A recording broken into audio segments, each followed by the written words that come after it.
সোমবার থেকে শনি হইলে দোকানদারি বাবার কাজ, আর রবিবার হইলে ওই দেখো মার বউর কাজ।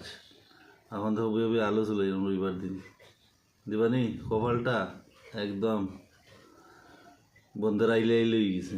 বন্ধে খাইলে